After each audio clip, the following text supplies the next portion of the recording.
Hey Who fans, we're back for 2018. My name's Gary. My name's Adam. And welcome to episode 170. Have you ever thought what it's like to be wanderers in the fourth dimension? Nobody in the universe can do what we're doing. I've reversed the polarity of the neutron flow, so the TARDIS should be free of the force field now. There's no point in being grown up if you can't be childish sometimes. The trouble with time travel is one never seems to find the time. Change, my dear, and it seems not a moment too soon. Unlimited rice pudding, etc., etc. I am the Doctor. Great men are forged in fire. It is the privilege of lesser men to light the flame. I'm the Doctor. This is Rose Tyler. She's my +1. Is that all right? That would be me. Hello. Surprise. Boom. Etc. I'm the Doctor. Do everything I tell you. Don't ask stupid questions. And don't wander off. How can you kid this? I don't like the colour.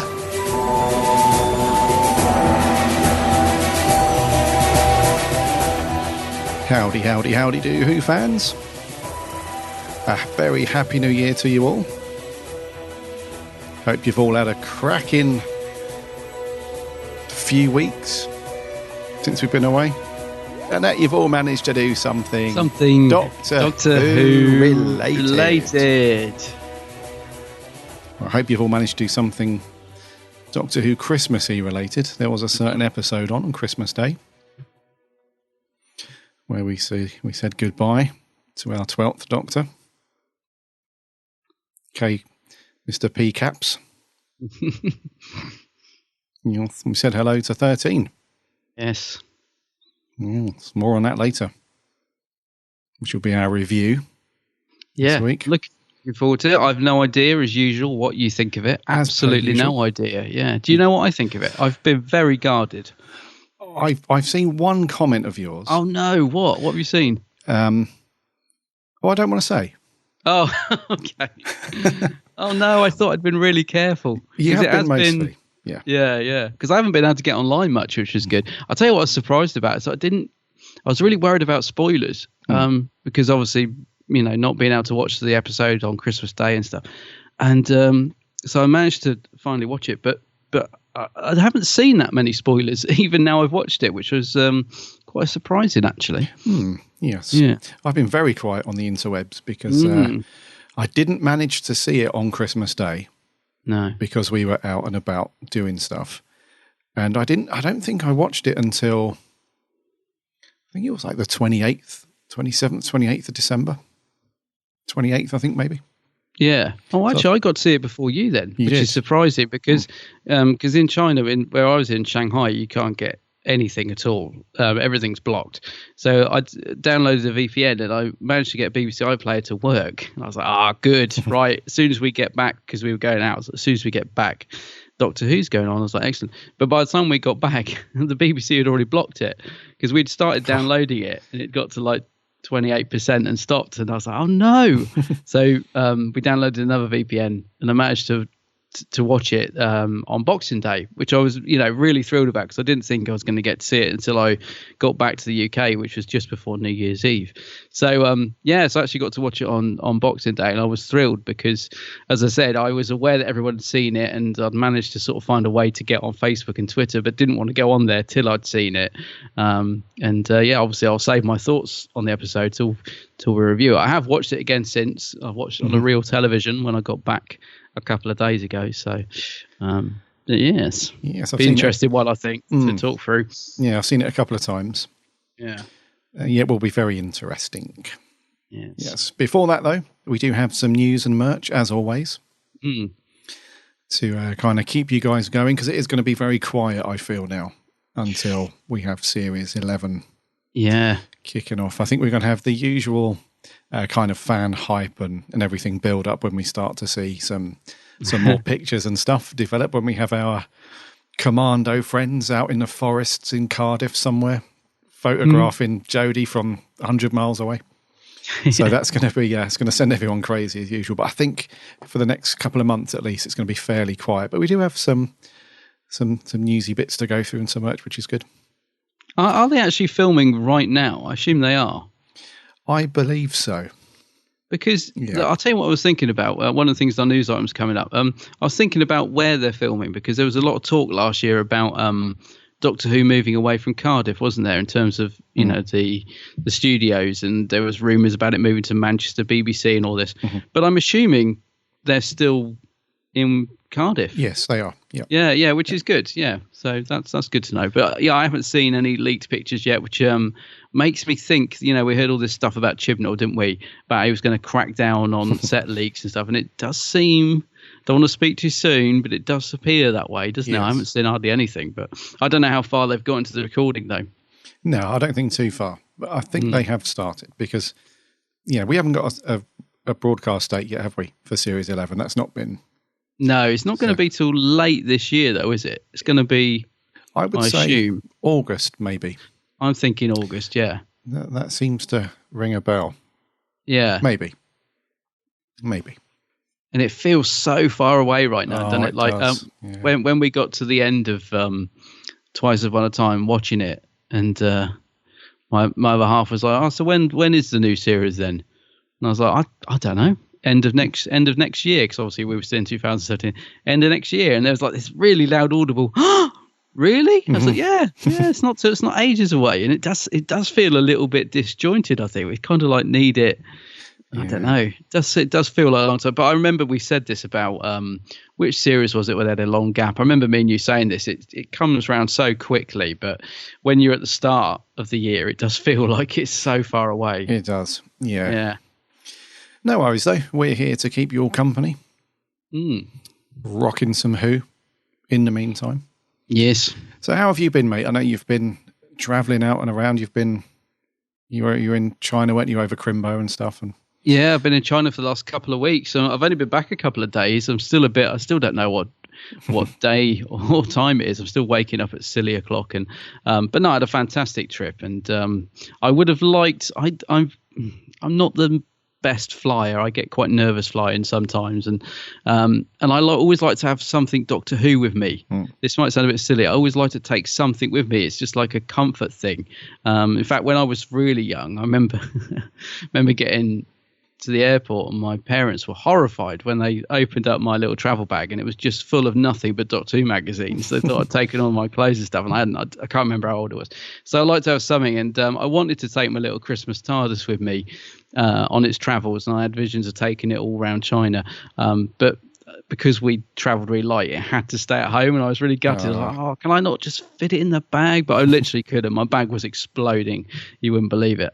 So the only thing I could do was wear my Doctor Who tees and stuff. And I was going to take my Fourth Doctor scarf, but again, room wouldn't allow it. So, but I come back, and there was not much waiting for me when I got back. There was a little Christmas Santa from the Doctor Who figurine thing. Yep. He's pretty cool. But yeah, it kind of feels like Christmas already feels like it's been and done, doesn't it? It's just like we're in the new year, and it's a distant all memory very exciting. Now. Yeah, it's already a distant memory. And I don't know about you, mate, but I love the start of a new year. Yes. I love having a blank canvas in front of me, and I'm lining up a few possible conventions and plotting out, making lists. I love doing all that at the start of a year. So really all I've done since I got back is the first day back, while I was unpacking all my clothes and trying to get back to some normality, I listened to your solo podcast that you did at the end of last year, and enjoyed that, as I wanted to see who you were going to replace who with. So that was cool. And then I listened to yesterday while I was doing ironing. I listened to the Big Finish First Doctor Adventures with David Bradley. Oh yes. The first stories. It's like a 4-parter. And I think I assume the next story is 4-part. So I listened to that as well. I don't know if we're going to review it, so I won't say too much. But I thought it was a good listen, and I just really enjoyed David Bradley on it. Thought he was written quite well. Wasn't written as a sexist idiot, know. So that was cool. So I did manage to get a little bit of Doctor Who in since I've been back.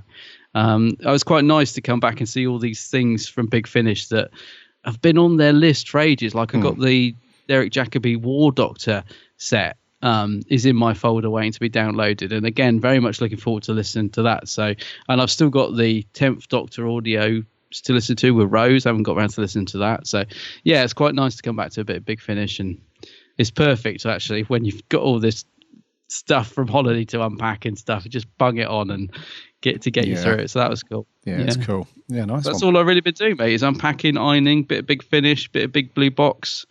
Just trying to get back into swing of things, really. How about you? Because you were in New York, weren't you? I was, yes. Very Christmassy. Big Apple. Yeah, I'm walking here. It was cool. It was really Christmassy. The New York, they do very well for Christmas over there. Yeah, I bet. The only downside, though, is that with the exception of BBC America on the TV in the hotel room, I didn't see one single thing of Doctor Who merch anywhere.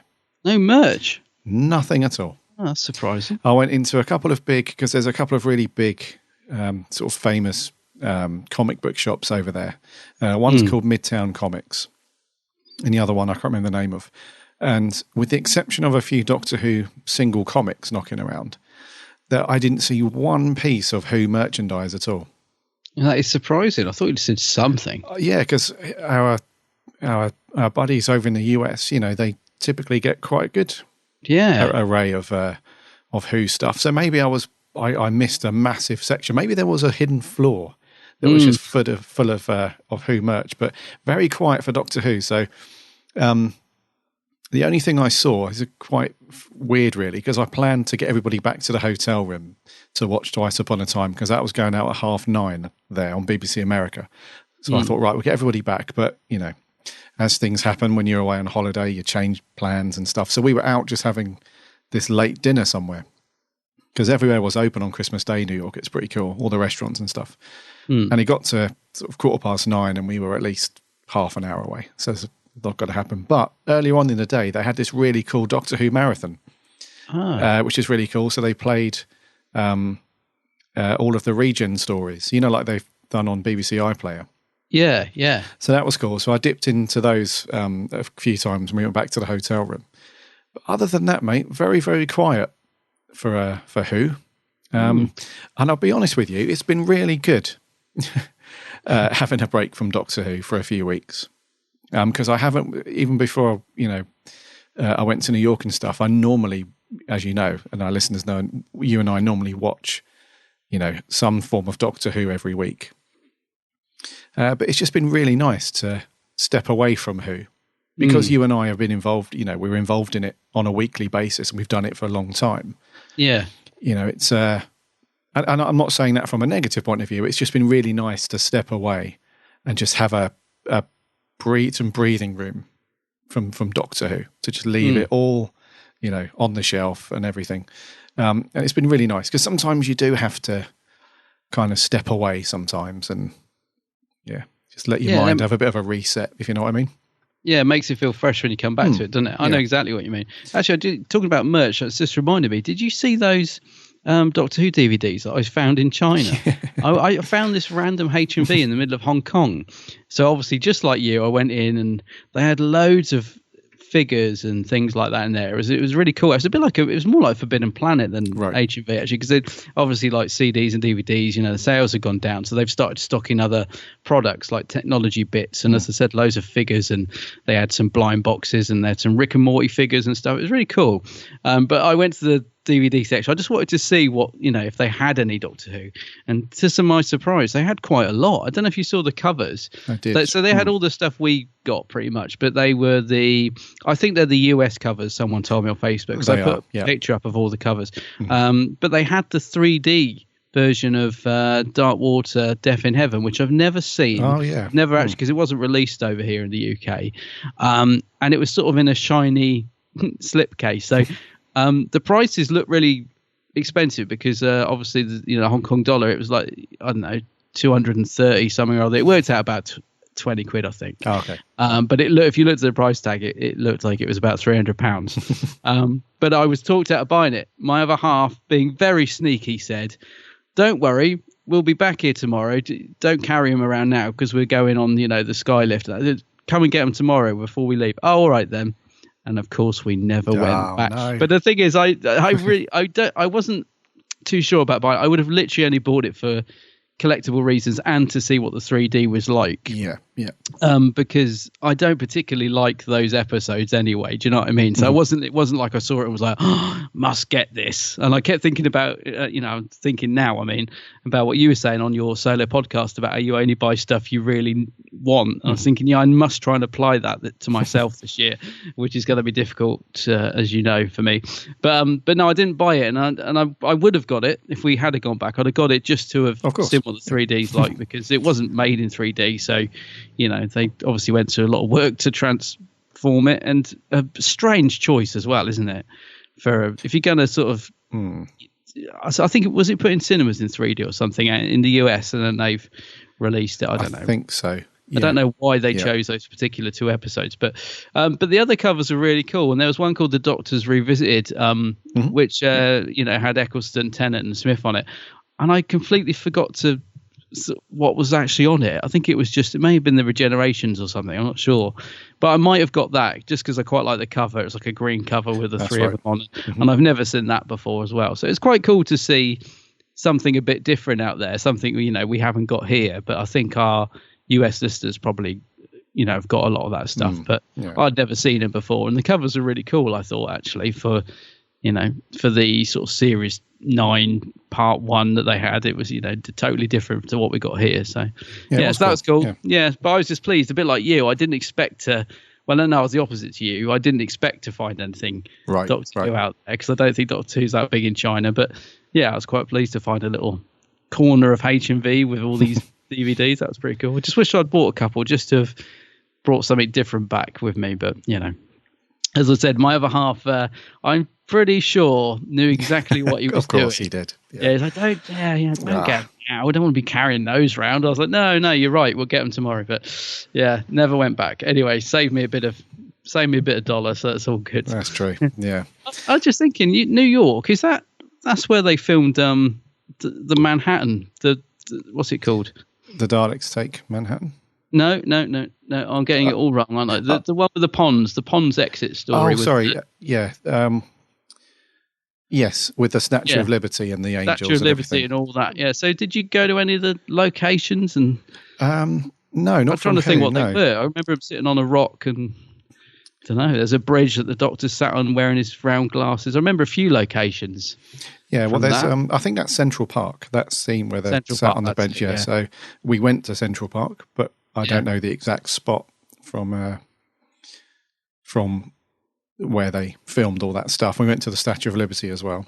I saw that. Amazing. Yeah. Yeah. So I don't know if I don't know where they filmed the Angels Take Manhattan. That's it. Yeah. So obviously it was there and about, but I didn't. So if you ever do watch that episode again, at least you'll be able to think, "Oh, I was there." Yeah. Pretty much. Yeah.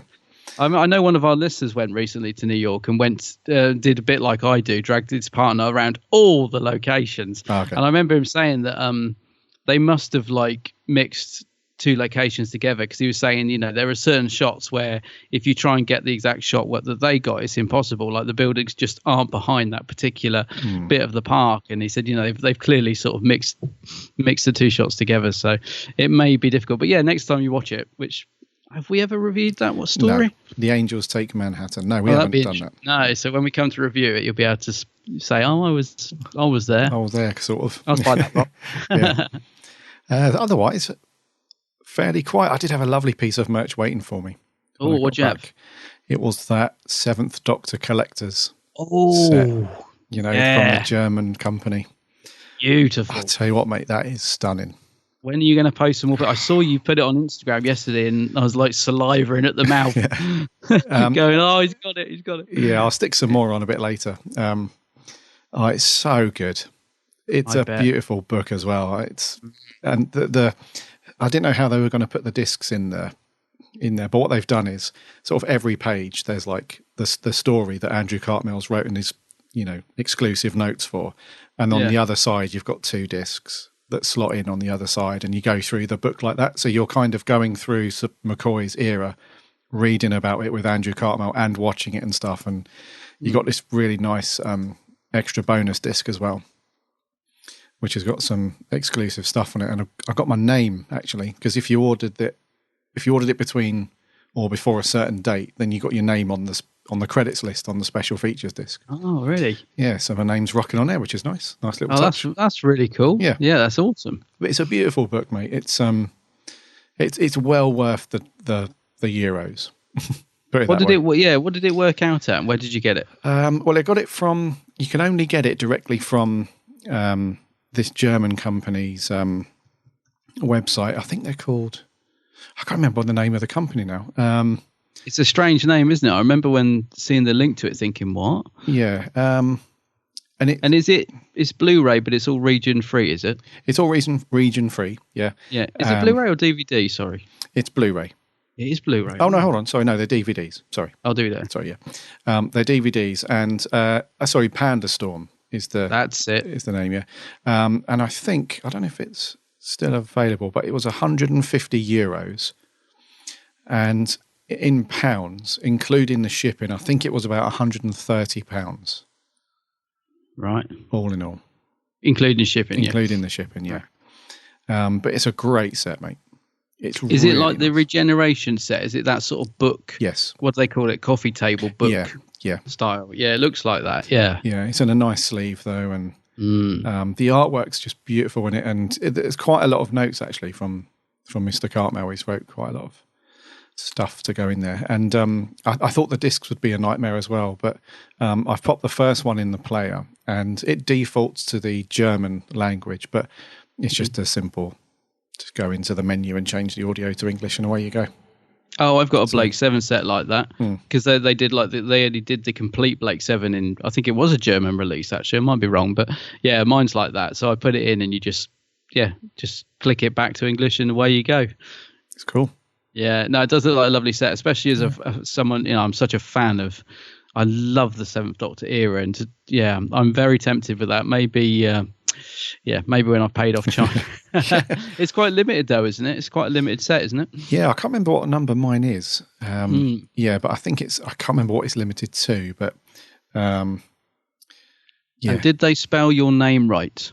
They did.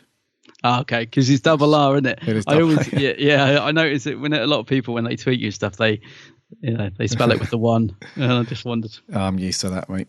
Double R, yeah, I'm sure you are. Yeah. I think it's limited to,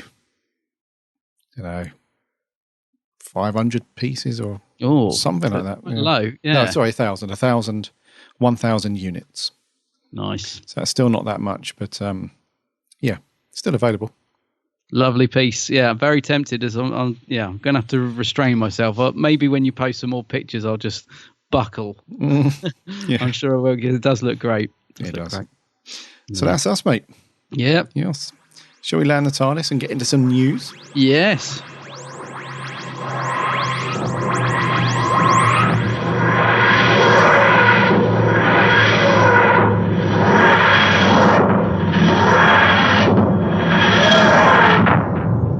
So first up, we have the official ratings for Twice Upon a Time. There's been some initial ones and stuff floating around like they always do, like the day after and a week after, but they've had the official. Now it's been a full week, 7 days have elapsed. And the final figure is 7.92 million viewers. Pretty respectable. Not too shabby. Not too bad, is it? It's up on the last couple of years. I think the last time. So according to the data, in 2014, we had 8.2 mil viewers. And in 2015, it dipped down to 7.69. Last year, it was 7.83. So we're up on the last 2 years. What was last year? Oh, last year was Mysterio, wasn't it? Dr. Mysterio. Yeah. And the year before that was the River Song. The River Song. Oh, God. Yeah. So it was the Christmas before that, last Christmas, that it jumped up. So it's still not quite reaching like the dizzy heights of the 2007, 2008, the David Tennant specials, where it's a whopping, like 13 odd million, almost double the amount of viewers back then. That's crazy. Yeah. But it's still respectable, though. I think it was... where was it in the list of stuff? Is the sixth highest sort of viewed show on Christmas Day, so not too bad. No, it's not too bad. I was going to say, looking at the list, I mean, the top rated was Call the Midwife, which got 9.57. So it's not that much lower. No, not really. Actually, no, it's still, that's still pretty decent, isn't it? Yeah, so. Still a little bit behind the Queen's speech. And people are still watching Mrs. Brown's Boys. Unbelievable. How many people had it? I got over 9 million that did. Blimey. Blimey indeed, yeah.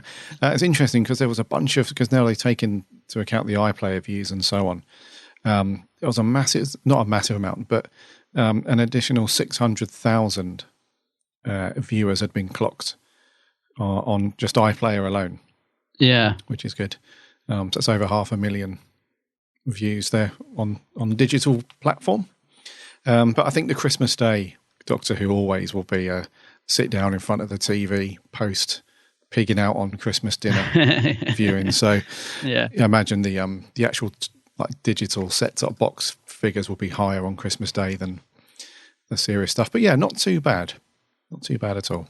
No, very respectable. Yes. Talking of that particular episode, that did, of course, bring us to the end of an era, and the Doctor Who official account page on Facebook and Twitter, they've posted a heartbreaking video. Really, I think. I mean, it really is sad to see, but it's also fascinating to see. So they've posted a time-lapse video of the 12 Doctors console room set being dismantled in like fast time. And it's I don't know, I saw this the other day and I was like, it really does bring it home that, you know, that old era is now old, if that makes sense. So it was, it was yesterday and it's already gone, and it's also quite heartbreaking because just like you, Gary, we've both stood outside that set, so you get to see it from the outside. And I don't know about you, mate, but I just remember walking in to the TARDIS set tour and seeing that big round dome from the outside, it's all looks like wood, and I don't know, and just thinking, oh wow, the TARDIS set's in there, I'm about to go in, and it was so exciting. And then you go up the stairs and there's like a bit of green screen around the TARDIS doors, and then you open the TARDIS doors and it's like you step onto that amazing TARDIS set. And it is quite something, isn't it? It's quite something to visit. So to see this time-lapse video of it being dismantled and reduced to nothing was so sad. But it's, it's got to be done. We're moving into a new era. I'm so excited to see what the new TARDIS set will go for. I just wonder, I think Chibnall's already made some quite bold moves with the TARDIS from the outside, so I just have no idea what he's going to do with the interior, whether he's going to go classic. I don't think he is. I think he's going to go, again, I think he's going to be quite bold and try something very different, I think. I think so, yeah. Yeah, that's my gut feeling. But, what about you, mate? What did you think when you saw this little video of it just all... It's just the perfect, it's the end of an era video, isn't it? It just sums everything up. It does. It's Capaldi's TARDIS. It does, yeah, because... seeing Capaldi go in the Christmas special obviously is how do I say it? It's like something that's already we already know that he's gone before the Christmas special came out.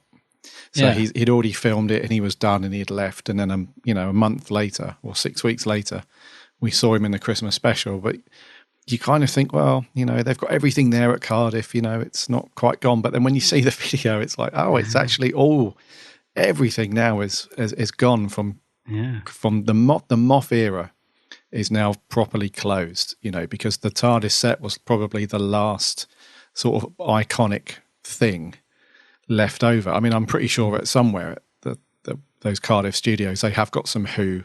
They must have some corridors there somewhere. They've all, they must have some set stuff knocking around. But this is the complete thing that sort of, regardless of how we feel about an actor's performance or the storyline or whatever, there are certain things that always you come back to that holds it all together. And the TARDIS is obviously one of those things. So to see it all just be, and the time-lapse video, it's a huge amount of work. Yeah. I can imagine it would have taken, double that time to put it together. So, a huge amount of work to dismantle it. But when you see, because, like you said, because it moves so quickly, and then before you know it, it's just a blank, just bare set a big soundstage. It's just bare with nothing. It's like, oh, it is a bit sad. And where has it gone? Well, where are they going to put it? I mean, where's it being stored? Is it because, of course, I assume at one point it would have moved its way to the Doctor Who Experience just up the road. Although it's such a big set, it would have taken over a whole room. Well, having said that, they did that with Eccleston/Tennant's TARDIS. I love that console room. Yeah, they kind of put most of it in the Experience, and that kind of worked. So I imagine they would have done like a segment of it, maybe possibly, like a third of it they would have put in there somehow. But yeah, there's no Experience for it to go to, so I assume it's gone into storage somewhere. Maybe if they, I don't know. I think because we've got at least 2 or 3 years of Doctor Who left, there is some hope that they will reopen the Experience somewhere. Oh, I'm sure plans are afoot. I'd absolutely be positive on it. I was going to say that the thing with the Eccleston set and the Tennant set was it was sort of one level, whereas this, when you walked into this, you could go downstairs and then come back up. And although we weren't allowed to, obviously, when they're filming on it, you can go upstairs as well. So it's like 3 levels this set.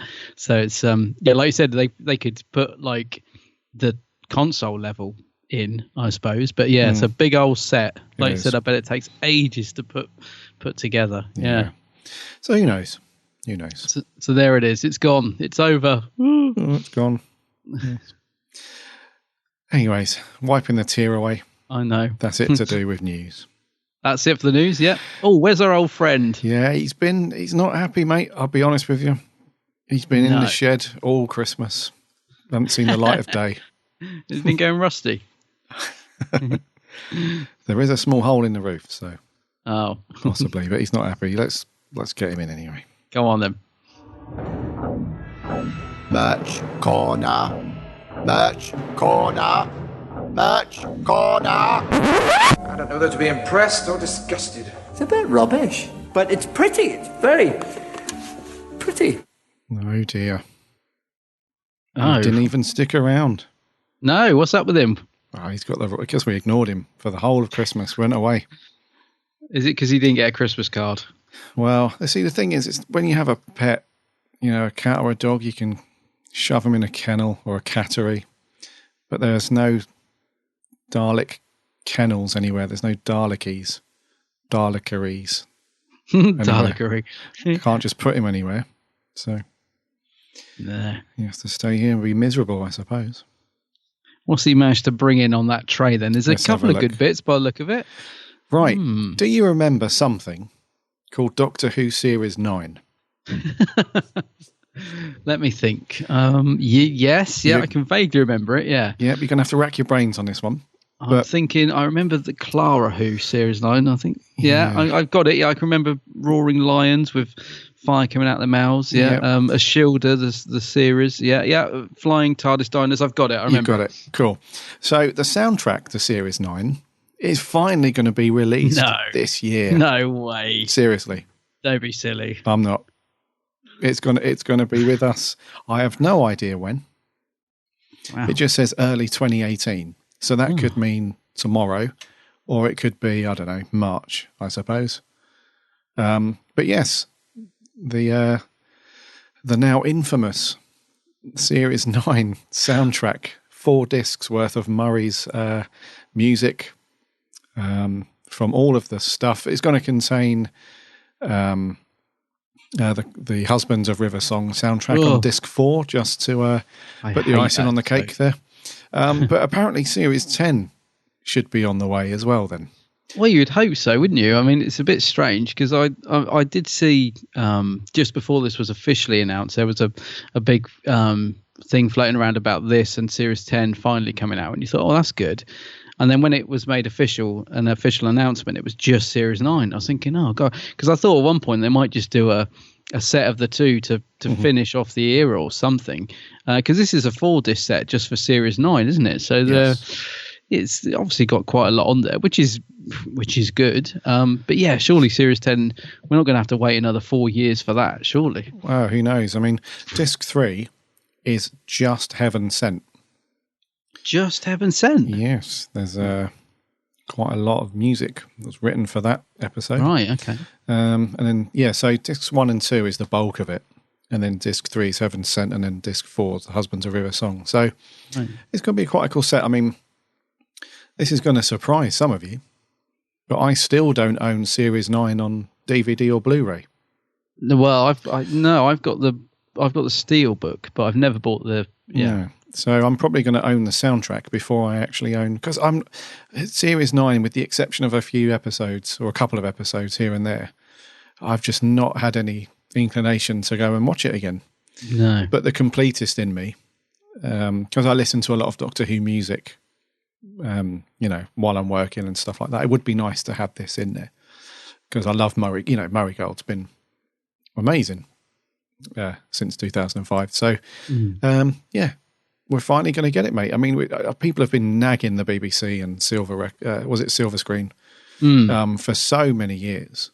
It's I could only assume that they've just been clogged down with legal stuff and publishing rights and so on, because the BBC released all of their soundtrack publishing rights over to, who was it?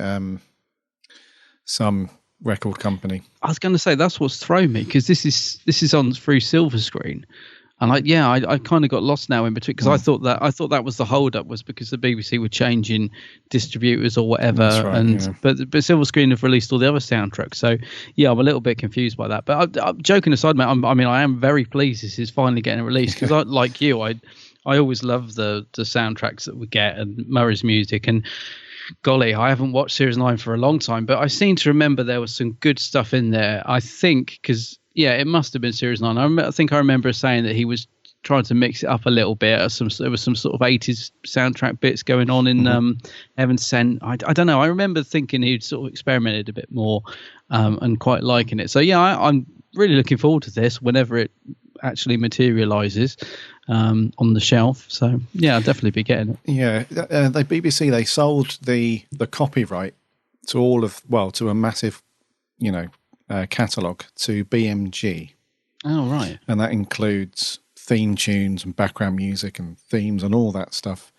So I can only assume that it all got sort of mangled in the contracts and deals and paperwork and red tape and whatever else you want to call it. But but it's finally coming, mate. I don't know when, just says early 2018. Cool. Well, let's hope Series 10 follows pretty quick then as well. Yep. Excellent. All right. Also, Dalek Tat has brought us in a biography to read, and a good one, actually. So this is coming out. When is it coming out? It's now. You can get it right now. Oh, it's out now. Sorry, it's out right now. So it's from Phantom Publishing, and it's a biography of Roger Delgado, who in my mind, I don't know about you, but is the best Master. I love his portrayal of the Master. He was the original, and he's superb. And there's been many since, including the Big Finish audio. So, but to me, he's just so classy. And there's not been much written about his life over the years. He had a very good career, actually. He was in loads of stuff, but obviously we best remember him as the Master. So it's written by Marcus K. Harms, which is a name that rings a bell. And I can't think why. I'm sure I've got other stuff by him. And he spoke to people who knew him, and he goes into in-depth, about Delgado's life, telling us lots of things that we probably didn't know. He's had access to a wealth of previously unseen records, which shed a lot of light on Delgado's life, stuff in there about the Ministry of Defence and things like that.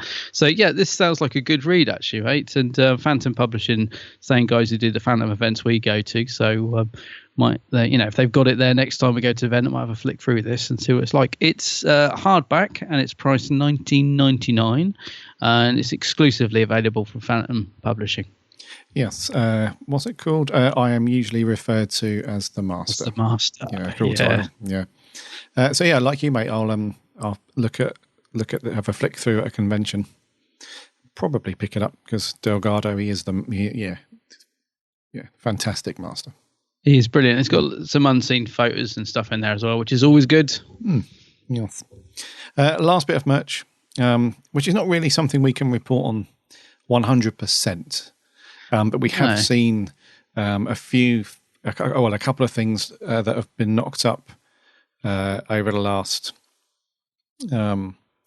month or so, which seems to be gathering some momentum now. So over in the US, the big sort of, I think they're like a mix between Currys and Asda, I think. The big not department store, but big shop, Best Buy.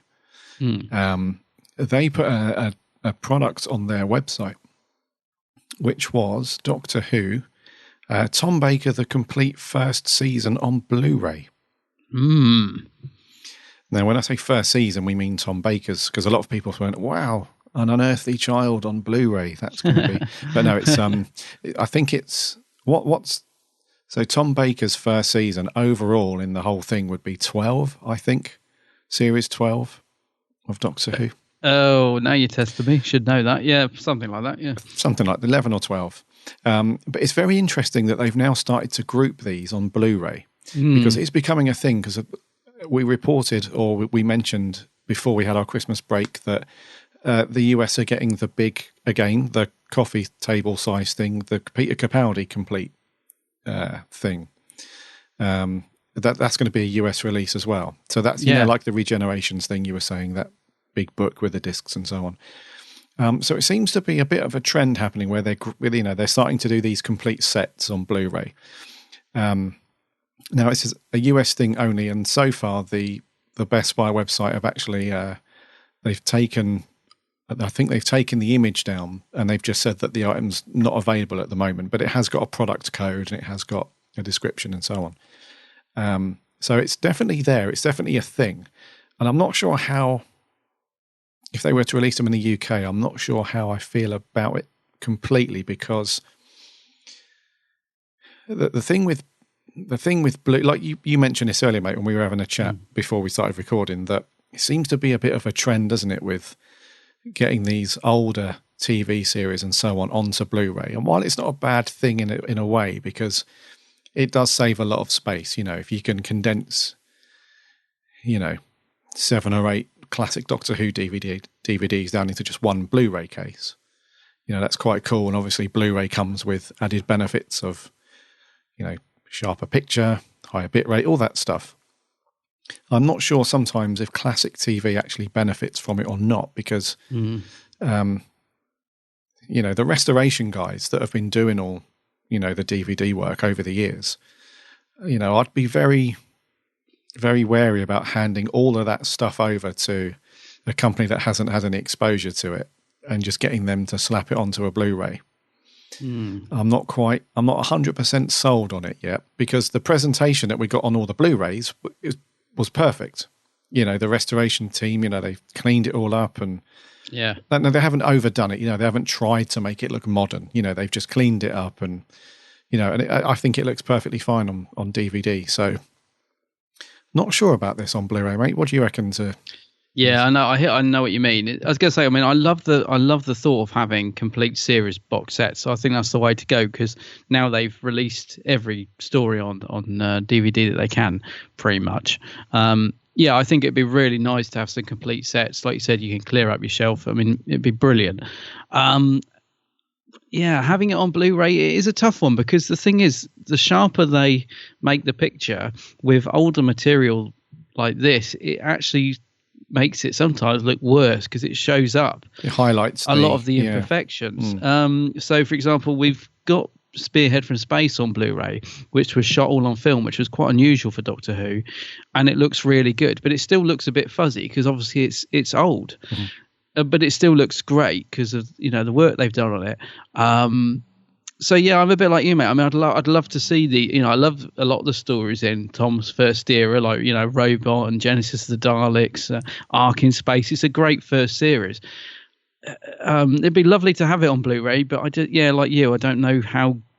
It probably wouldn't look any worse, but it's not made for that format. So I don't know, but I'm all for complete box sets, mate. I think it's something I'd really love to see. And these coffee table books that seem to be coming out in various countries apart from the UK look amazing, like the 7th Doctor one that you've just bought, the complete 12th Doctor box set that's coming out in the US soon.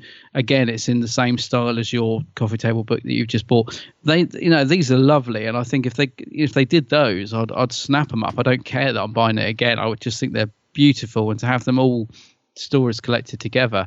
Obviously, when you come to Tom's era, you're going to have quite a few coffee table books. But that's all good. But yeah, I'm all for having complete box sets. I think it'd be really nice, as long as they get the spines matching, because we don't want Someone posted the other day a brilliant picture on Twitter of all the DVDs that released in the RTD era, and how they all perfectly have the same logo. They're absolutely perfect. And then it gets to when Moffat took over, and every single spine is different. Nothing matches. It kind of, I think they put something like it kind of sums up, the consistency of the series. It's like, I kind of get that. But no, I'm all for it, mate. I'm all for complete sets. I'll be keeping my eye on this to see where it goes, because we were saying, weren't we, it's showing is unavailable, but it's definitely a thing because it's got a product code. So we think, don't we, that they put these out there to put the feelers out to see what the demand is before, So yeah, I'm definitely keeping an eye on this to see. Yeah. See if we get it over here in the UK. Yeah, I mean, it's an interesting one for sure. I think it just really depends on the original material that they've got to work with.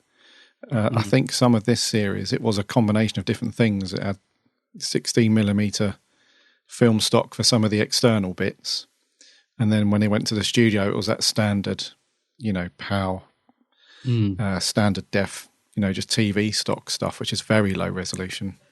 So I think, on Blu-ray, it's just going to be I'm sure it's definitely a trend though. Any Red Dwarf fans among our listeners will have seen that next month, February, they're releasing all of the complete Red Dwarf series on Blu-ray.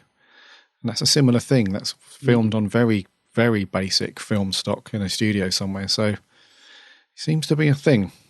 I just keep thinking back to when they paired up the last series of the Sarah Jane Adventures on Blu-ray, and they put Pyramids of Mars in with it for some reason, like as a sort of a tribute. So that was sort of like interesting to see Pyramids of Mars being transferred to Blu-ray, just a very sort of not cheap, but a quick upscale, if you like, for that release. And it looked okay. I mean, there's nothing wrong with it, but I remember thinking, it didn't sort of benefit from it, if you like. So I don't know, but they might do some more restoration. I mean, every year we advance in terms of what we can and can't do with stuff like that. So who knows? But we'll see. Who knows? Yeah. That's going to do for merch. Now, we need to get our review hats on. Yeah.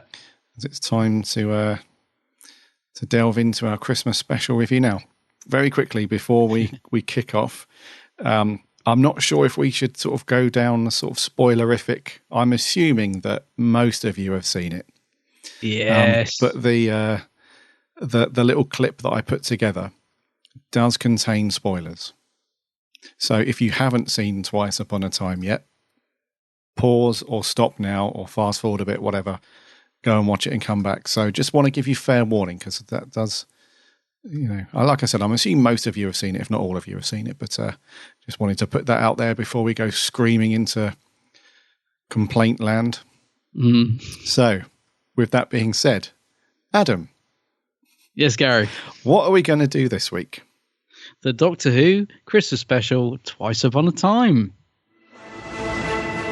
Have you no emotions, sir? How can it be you? Do I know you, sir? This is the South Pole. We're at the South Pole. Of course we are. Don't you know that? This is where it happened. Where what happened? This is it. The very first time that we regenerated. My TARDIS. Look at my TARDIS. This is impossible. Have I been burgled? It's hideous. Bigger on the inside than it is on the outside. I thought it probably was. Glad it's not just me. Is he here? Is the Doctor here? Doctor!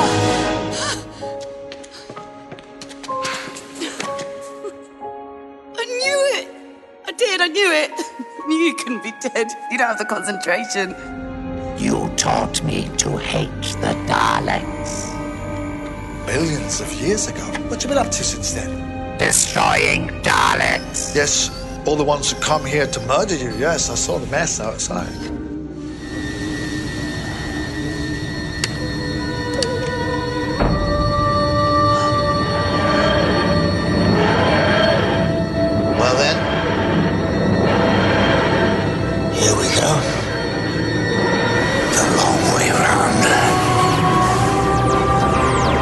Laugh hard. Run fast. Be kind.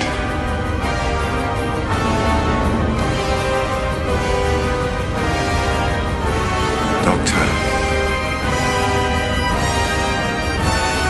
I let you go.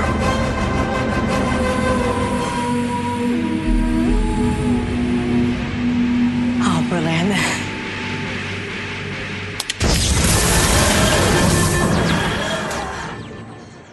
Wowzers. Yeah. Do you know, I love listening to the audio. I sometimes think I wish they'd release audiobooks of the TV soundtrack. When you play in the clips, I often just float off just listening to it. It's brilliant. So, Twice Upon a Time. It was released, obviously, on Christmas Day, 2017, last year now. Yeah. Written by The Moth, his last story. Directed by Rachel Talalay. And stars Mr. Capaldi, David Bradley, and Jodie Whittaker as the new Doctor. Pearl Mackie, Mark Gatiss, not getting into that argument, and a few other people. The plot is thus carrying on from the end of Series 10, where the Doctor is ready to regenerate but is not having any of it. He's at the South Pole, where he bumps into his former self, the First Doctor, who is also refusing to regenerate. And the two of them go off on a bit of a grumpy, old, argumentative adventure where they have a World War I soldier thrown into the mix via this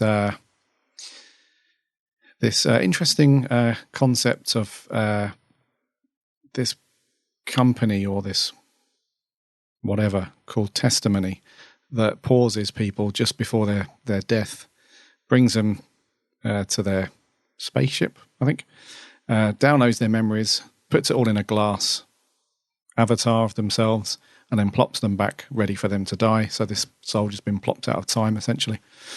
They also bump into Bill, and it's essentially them trying to figure out what this testimony thing is. The Doctor goes off to find out the face of the glass avatar of the controller, which he gets from the Dalek hive mind. Realises it's not too bad, puts the soldier back. There's a lovely moving moment from World War I, and then the Doctors go off to regenerate, essentially. So that's the Crimbo special, mate, in a nutshell. That is it, yes, that is it. Yeah. What did you think to this one? Well, I liked it, but I didn't love it, is the best way I can describe it. There were some lovely moments in it. But overall, I'll be honest with you, it felt like a bit of a wasted opportunity because I was so looking forward to seeing, 12 and the First Doctor together, solving some mystery, which they kind of did. And it turned out to be, there's no threat. I don't know what to do when there's no threat and all that, which is all well and good because it's a nice twist, but it just made the episode feel a little bit pointless. But with that negative aside, overall I did really enjoy the episode. I thought it was a nice watch.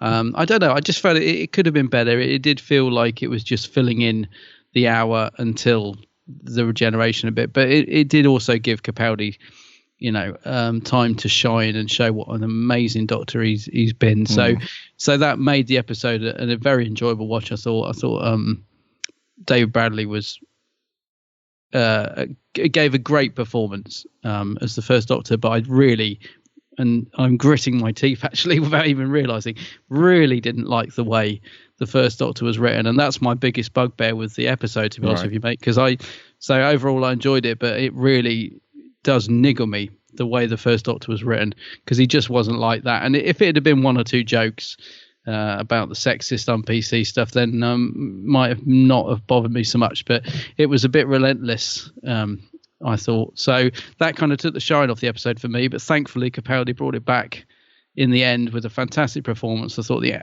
armistice stuff for the First World War was absolutely fantastic.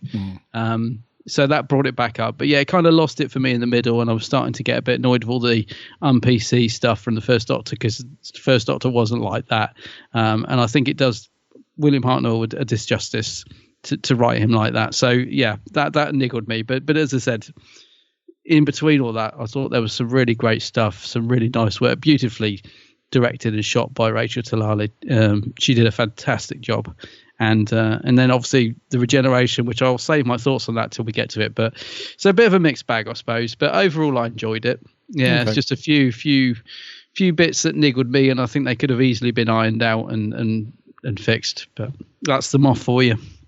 What about you, mate? What did you think? Yes. Oh dear. I quite liked it. Mm. I quite liked it, but I just thought it was, like you, I thought it was a huge opportunity missed. Yeah. To send Capaldi out with an amazing story.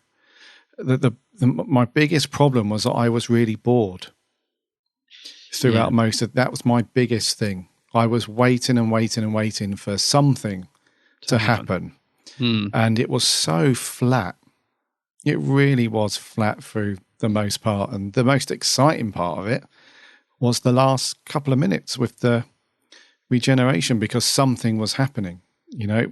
And I think this is going to be a bit of an acquired taste for Who fans, this one, because I've seen so many people say that they absolutely adore it and they love it, and I think I can totally see why. Don't get me wrong, I can really see why a lot of people like it, because it's got the first Doctor stuff in there, and it's got nods back to lots of Doctor. You know, it's a very fan servicey episode. I thought it was, you know, and unfortunately, and I really don't mean to sort of bash this nail any more than what we've done over the past few years, but I think the Moth just really missed the point on this one. I was really hoping, for his sake, that he was going to write his very last story. I was really hoping he was going to go out with a massive, huge, epic, you know, regeneration worthy story.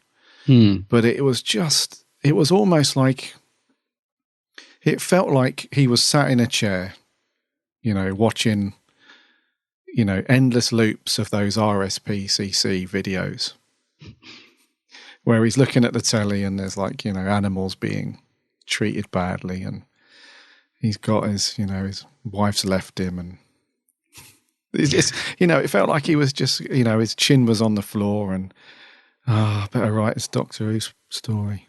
You know, what can I put in here? Oh, yeah, the war, couple of Doctor Bill, give her a hug, and it was just felt really down.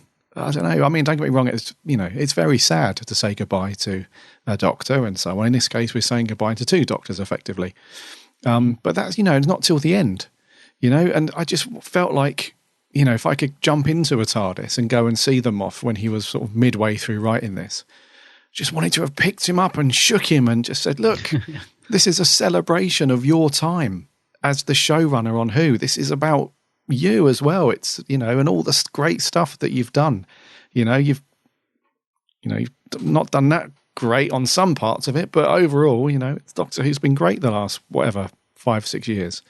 So, you know, celebrate. Don't just have this sort of melancholy, you know, down in the dumps kind of, you know, build up to this sad moment, you know, because I don't know. If we think back to, I'm trying really hard not to be negative, because I did enjoy it. It wasn't a bad watch or anything, but I just feel like it could have been, you know, to quote, you know, the 10th Doctor, so much more. Yeah, because if we could have been, if we think back to the end of time, part 1 and 2, yes, we had that in the back of our minds that Tennant was leaving, but you never got, you know, with the exception of him, you know, those little tiny little bumps throughout those two parts where Murray's score kicked in, and, you know, it wasn't until like the last bit that it was really sad and pulling at the heartstrings. The rest of it was action packed and there was stuff going on, and it wasn't this sort of sad, you know, down in the dumps kind of, you know, the world needed saving. So he was on the job. He needed there was a job he had to do, and, you know, the regeneration side of things, you just put to the back of your mind, you know that's coming. Whereas this one, because the regeneration was always there, you know, It just felt so, I don't know. I wanted more of a celebration of Capaldi's era rather than a, obituary. It's just, I don't know. No, I totally hear you, mate, because I was sort of thinking about 20 minutes in. I sort of like the start of it. We're getting a few bit of banter between the two doctors. It's all good. And then suddenly the first doctor makes a sort of remark about, yes, males can be nurses too. And that, for me, that was the first sort of clangor where it started to, I was like, what? What's that all about? The doctor doesn't hammer home PC things like that. And then it just became an episode of set pieces rather than a story, because about 20 minutes in, I was thinking to myself, where's this going? This is just an hour episode of moments. Like, so we had the doctor and the two doctors in the TARDIS and all that. Okay.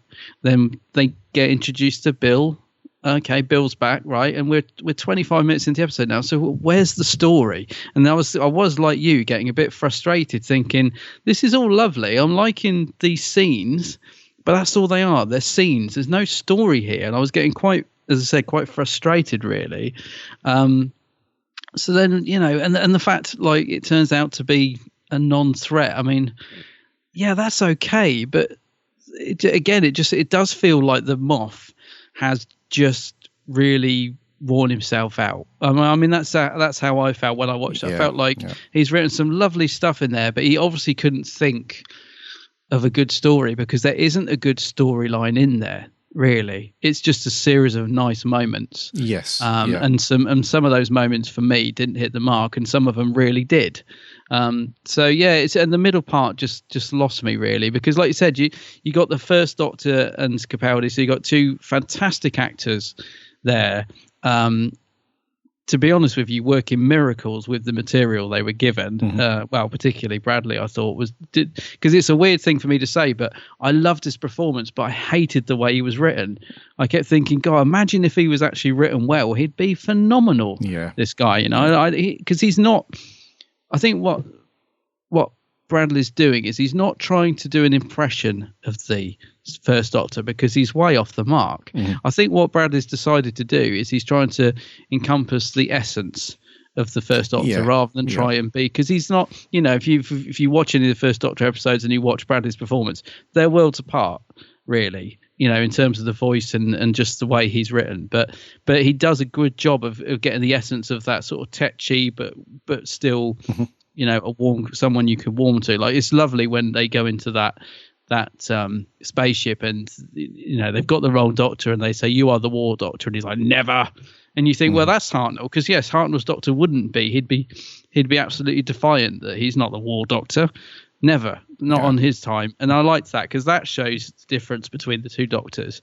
But then again, they start throwing in the stuff about Polly cleaning the TARDIS after that and all this sort of stuff, and it's like, that just wasn't. The Doctor was landed in the 60s. He wasn't born in the 60s. He doesn't have those human un-PC views. He might. The only bit that made me chuckle in terms of the way the Doctor was written on PC was when he told Bill she'd get a smack bottom if she didn't stop swearing, and that was the only bit that made me laugh, because that's the only thing I could relate to. I think the Doctor said to Susan, didn't he, she'd get a jolly good smack bottom or something. Right. So okay, I can let that go, because that might be something the first Doctor would say, but a lot of the other stuff, especially when they go into his TARDIS, what is it he's saying to Bill? Something about, I've had a experience of the female gender. Like, oh, for goodness sake, just one or two jokes, yes, but you're keeping going with it, Stephen, and it was really beginning to, you can hear in my voice now, really beginning to annoy me. But I just thought Bradley worked wonders with it, because even though it was driving me nuts, maybe because I'm such a fan of the first Doctor anyway, I love Hartnell as the Doctor, that's what it really got to me. But I just thought, well, it's amazing that I'm still enjoying this, because Bradley's working wonders with what he's given. There are other nice moments, like when he says about wearing the shades all the time and indoors and all that sort of thing, and that was all lovely stuff. And and the sort of tetchiness of Hartnell, I think he got just right, being very snappy and let's get on with it and that stuff. But yeah, it just, I agree with you, mate, it just felt like it felt like the Moff sat down. He couldn't think of anything, so he just sort of wrote a series of nice moments, and there's no real story in there. And there's, you've got two great doctors that could have been working together to achieve something, and then they go off at the end of Regenerate. It was just a bit of a wasted opportunity, I think. It felt like he was just filling that hour to get to the regeneration and send Capaldi off. Yeah. The thing that saved it for me was the bit at the end. Because I think that, with the armistice and the two sides playing football, because that's something in history that's always fascinated me, that's a true, it's a real event that actually happened. I think it's a really important event. And I love the fact it's now part of Doctor Who's history, because it might introduce a younger audience that perhaps don't know that story, or maybe they don't even realise it's true. So it's a real thing. I love the fact they brought it into it. I thought it was really nice. I thought it was beautifully shot. And I thought they handled it well, because it was just on the borderline, I thought, of getting a bit too sentimental and taking it away from what is a really it's an important moment, I think, in our history. And I always find it incredible that the next day everyone goes back to blowing each other. I just don't know how, that happened. But anyway, but I thought it was a nice moment in the show. And I like the fact that it's been put into Doctor Who's history so that it's, there. So that brought me back into it. But yeah, I don't know. Just like, we're so excited to see 12 and the First Doctor together, and they didn't really do anything. I mean, when the Doctor gets to Rusty, he kind of tells the First Doctor to wait there, doesn't he? He's like, "Oh, you just hang back there." So the Doctor doesn't really get to do anything at all. No, I know what you mean. That annoyed me a bit. What did you think of the return of our metal friend? Because there was a big build up one there. I was like, "Oh my god, who's it going to be? Who's it going to be?" Rusty? Yeah. What? I was really like, that was a big moment of when I was just like, seriously, what? I wasn't impressed. What about you? Yeah, it was a bit of an anticlimax, really. Big time. Yeah, for some reason in my head, I thought we were going to see the nutty. Do you remember? I know he didn't survive, but it's Doctor Who, so he could have brought him back in some way. But Dalek Khan, the crazy, the mad one. Yeah. For some reason I thought it was going to be him up there going mad. Yeah. I know Rusty wasn't a bad shout, really. It's just a bit of an anticlimax, really, because it was at that point that when the Doctor found out who the testimony dudes were, that's when another anticlimax happened, because that's when the Doctor realises, they're not a threat. Nothing's going to happen, so let's just go home. Yeah, it was a bit like that, wasn't it? It's like, oh, well, let's go home, yeah. I would have much rather have seen, and I'm not saying that the Doctor should have faced off, this cliched, it's a big story, so let's bring the Daleks back as a threat. I'm not saying they should have done that, but I think that the two Doctors should have teamed up and faced more of a threat. That, even bring back whatever you like. And I'm not saying because it's a big important story that we should have had, a battle with the Daleks or the Cybermen, whatever. Bring back the Autons, bring back whatever you like. Just bring back something that's a decent, so the Doctor's got one last big fight in him. Because it felt like throughout the episode he was just ready to lay down, and there was not enough teamwork. I understand that it's quite funny, because we've had that, in previous multi-Doctor stories where there's always a squabble. They never get along 100%, especially at the beginning, So I get that, because that's the Doctor's sort of overarching personality trait. He's unique. He's a one-off. He doesn't want to be compared to anybody, especially his own former or future selves. So I get that. But I would just like to have seen them, I'd like to have seen a bigger threat, them team up, handle it together, and like you said, then go off and have your regeneration. So the Rusty thing, it was that point that the story really just took a nosedive, because the whole testimony thing, it was just a bit of a sort of filler. wishy-washy filler. Yeah, it didn't really do anything the only thing it really did was to just give an excuse for Bill to be there. That's true. The only way that And it didn't really do any justice to the really nice exit that she had at the end of Series 10. You know, where Heather turned up and there was that lovely romantic thing and they were going off to the stars together. And then now she's just in a glass avatar. And where's Heather now?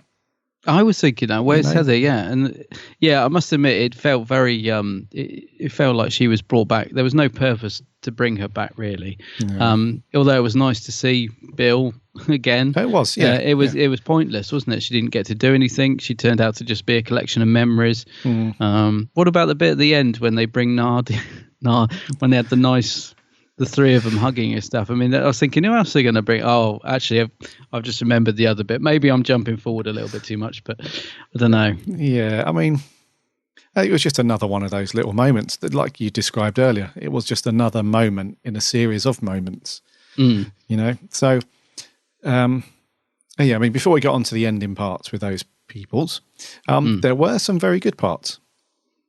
There were some things that I really did like. One thing that really stood out to me throughout the entire story was it wasn't just a celebration of Capaldi and the Moff's era and so on, but also Murray Gold's era on the show, because they brought back some really nice themes that were used in the RTD era, stuff like that. So when David Bradley is regenerating, we had that lovely Vale Dachum that they use for Tenants.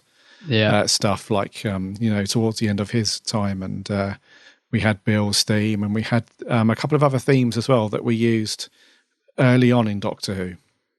So, and also some newer bits as well. So I really, really liked that Murray Gold was, his music was used, some newer stuff for this episode, but then some of his oldest things that he had wrote for previous Doctors and stuff. So I thought that was really, really nice. I really liked the way the music was weaved into the moments throughout. It was basically a Murray Gold greatest hits, wasn't it? It's funny you say that, because the first time I watched it, I didn't really get that, and I was thinking to myself, God, Murray's really not bothering in this episode. He's just throwing in all his old stuff. He's obviously run out of new material. And then, of course, on the second watch, I was like, well, of course, yes, he's doing it's intentional, isn't it? And I didn't get that the first time, I must admit with you. I actually thought, the opposite. I was like, well, this is, why is he throwing this in there? And but I get it now. It's because, I think, although it's not been confirmed, it's pretty much certain that Murray's left, to move. He's moved on. So, yeah, it's a Murray Gold greatest hits, and I think it does work, actually. When I watched it again the other day, I thought, I like it. I do like it. But, I mean, his music is beautiful. I mean, the pieces that we got in this episode are stunning. Yeah. But I don't know, it was odd at first to hear something that was very prominent in the 10th Doctor era coming in over David Bradley. I don't know, it was a strange mixer the first time I watched it, I thought. But, yeah, it worked for me on second time. Yeah. Yeah.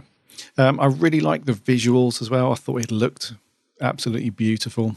The effect with the snowflakes stopping. That was good. Yeah, I thought that was really good. I thought the wartime had a sort of nice muted colour palette, looked quite gritty. They didn't go for the super clean stuff. It did look quite nice. Yeah. And the shot of the two TARDIS on the hill with the sunset was beautiful. That was awesome. Yeah. Really good.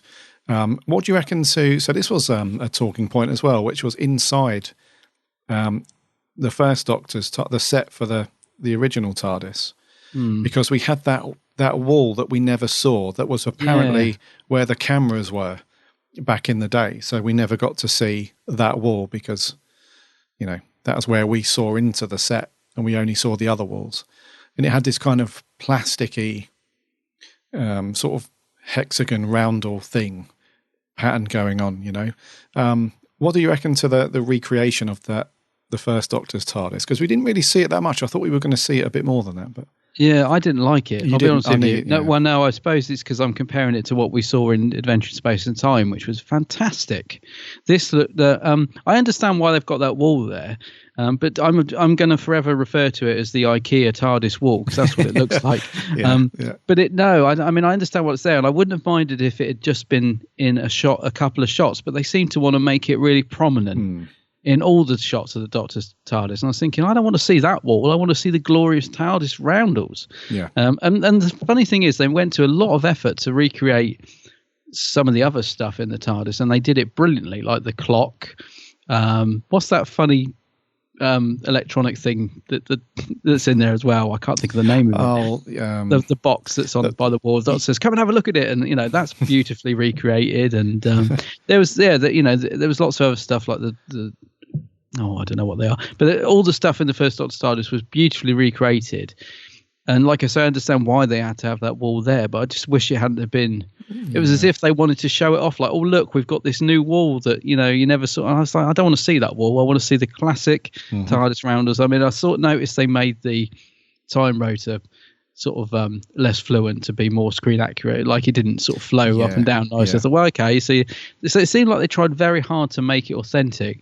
But yeah, I don't know. To me, it seemed like it could have been brilliant, but they just decided to shoot it showing that wall all the time, and it annoyed me because I didn't like it. It looked cheap. Yeah, I love the fact that they used the original sound effect for the doors opening and the way the doors opened. I thought, they nailed that. That was lovely. But they should have just got the set people back to do it as they did in Adventure in Space and Time. They should have just got those, that same set, because like you said, that was absolutely beautiful for that.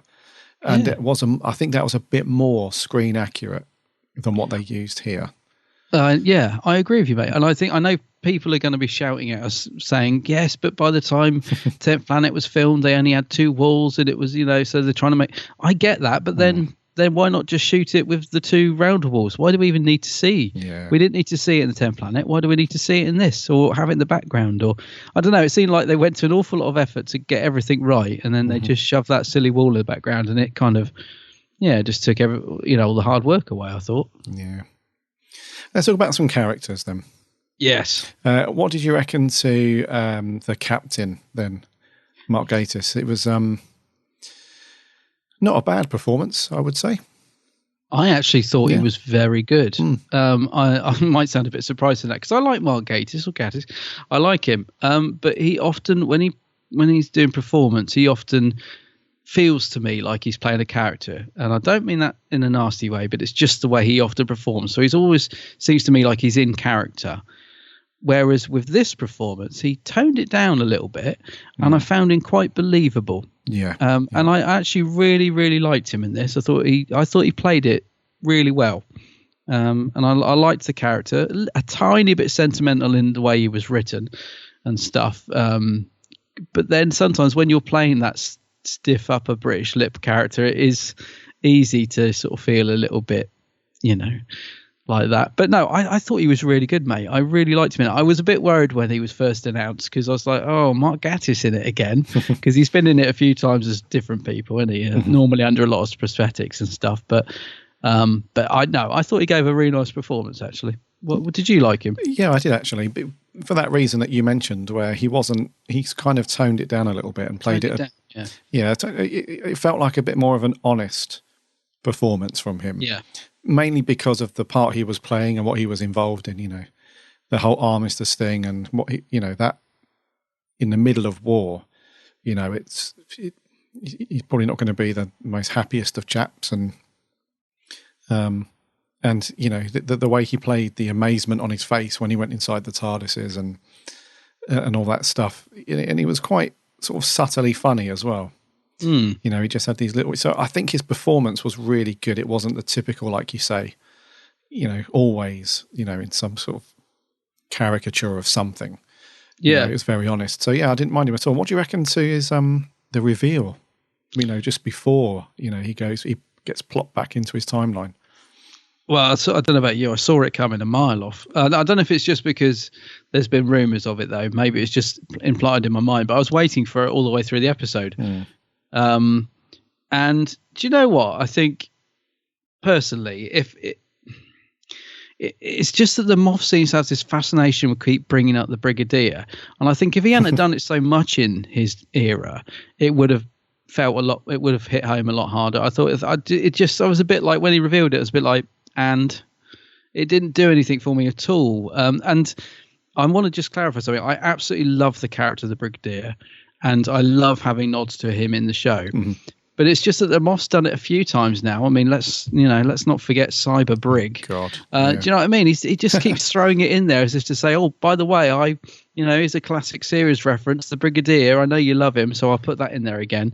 And I don't know, it just didn't really do anything for me, and it should have, because I love the Brigadier as a character, and Nicholas Courtney was fantastic, and I love having him being remembered in the series. So on one hand, I love it, but I don't know. I just sort of went, yeah.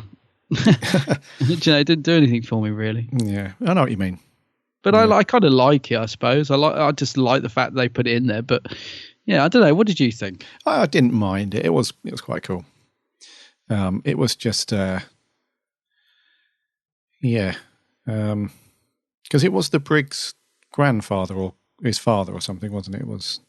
I didn't quite get it. I watched it, even when I watched it the other day, I was like, what's he supposed to be? Yeah, I mean, don't get me wrong. I do love the fact that they put the Brig back in there, but it's just that it's been done a few times now in the Moff era. Yeah. It's as if he can't think of anything else. Mm-hmm. That's exactly it. Yeah. Yeah. Okay, so Clara's back, albeit very briefly. We all knew that was coming. Brief. Yeah. It was really brief as well. It kind of reminded me of when Matt Smith regenerated and Amy kind of walked around the stairs and came down and said her piece. And I was really hoping, because we knew she was coming. There was no way that the Moff could not get through this story without bringing Clara back. I know. So I'm just thankful that it was really brief.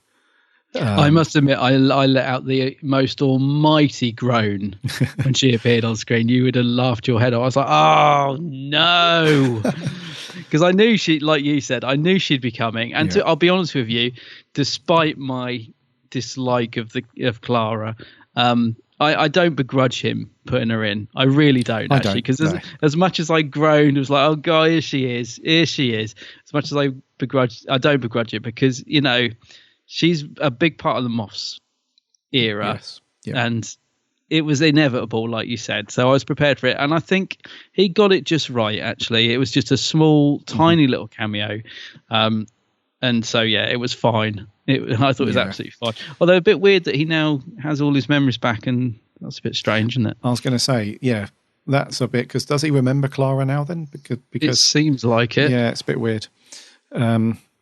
But yeah, I mean, I didn't really mind it, because I think as the showrunner, he is allowed a little bit of whimsy and a little bit of, nostalgia. So, because Russell T did that, didn't he, with when the Doctor goes and visits his past companions. Yeah. Maybe a lot of people groaned when, Rose is back again. But, I think they're allowed to have that little bit of, when they're closing out their era and they're bringing it back full circle, I think they're allowed a bit of sway there. No, I'll give him that one, because it's his last story as well, and it's the last. Well, unless he writes under, the new showrunner. Yeah, I think we can allow him this one, and it wasn't bad at all, was it? I mean, it was in many ways, it was quite a nice little, tiny little cameo. So yeah. And then we had Nardi, like you said earlier. Nardo popped up, and I quite liked it when he popped up. I'll be honest with you, I did feel a grin come across my face, because he's like, what's he say? He says something funny when he first walks up, doesn't he? He's like, I'm here. And the Doctor's like, just when it couldn't get any worse. Or something. I thought, because that was nice, actually, because I really liked that TARDIS team, those three together.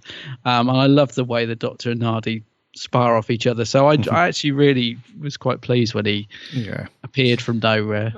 And I still like that relationship between the two of them, where Nardol's quite authoritative with the Doctor at times, where he's quite jokey and funny, like you would expect Matt Lucas to be, but then he kind of changes his mood quite quickly, and he's like, don't die. He kind of tries to give that strong advice, and Capaldi's having none of it, obviously, because it's only Nardo in his eyes. But I like that relationship between the two of them, where Nardo is comfortable enough that he can stand up to the Doctor and say those things where some other people can't. So, I did like Nardi's return. It's quite cool. Yeah. No, I thought it was just nice to see the three of them together. And, we got to see a little bit of Capaldi's earlier sort of version of the 12th Doctor, where he's like quite sharp with them. Because he says, you're not even here. Mm-hmm. You're just memories. You're not even really here. As if, he's still being he's not sort of giving in to the fact that, well, they weren't really there, but you know what I mean? He's not sort of having any of the sentimentality, is he? Which I thought was played back to his earlier sort of performance. So that was good.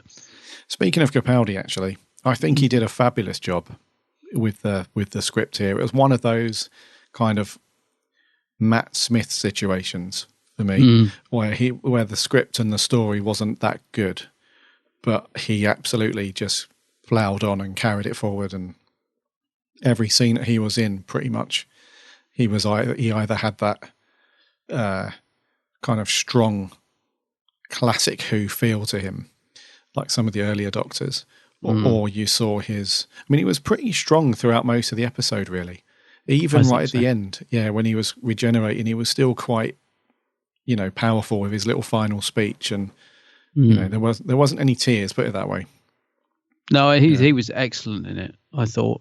Really, really good. I'm curious to know, he said in an interview, didn't he, just before it aired, that there was a bit where he said something like, I don't normally sort of step in and change the writing.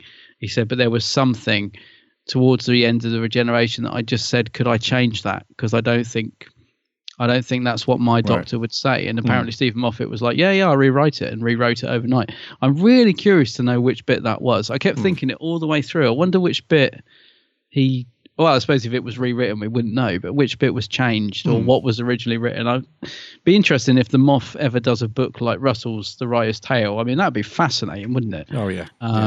To hear all the stuff, he had thought of and never did. But yeah, I just wondered which bit Capaldi was not very happy with enough to say to Stephen, could you change that?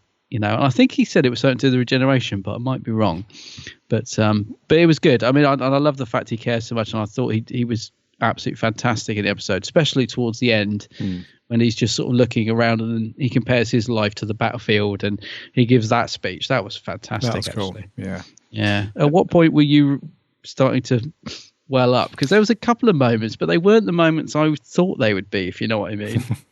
I mean, there was a moment early on where when Bill comes back and he's just very and that isn't really a sad moment that you would think would make you well up, but it was that bit where she runs over and hugs him, but then he gets his sonic out and he starts scanning for what she actually is, and I thought, oh no, he's not even showing any kind of emotion about seeing Bill again, because when the Doctor loses a companion, which is another common trait we see over lots of Doctors, they take it quite, they don't, bang on about it, but you can see it kind of cuts them inside a little bit.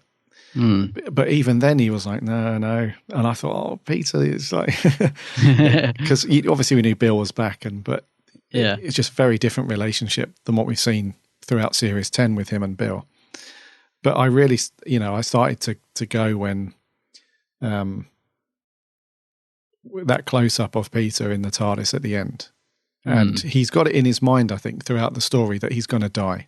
He's not going to regenerate because he says to Bill and Nardole, doesn't he, why can't I rest? Yeah, And then he's in the TARDIS and he's made his mind up. But then there's that close-up of him and he's just, it's that tiny little bit of a grin out of one side of his mouth, but he's still quite sad in his face where he's just like, another lifetime won't hurt. And I was like, oh God. So that got me.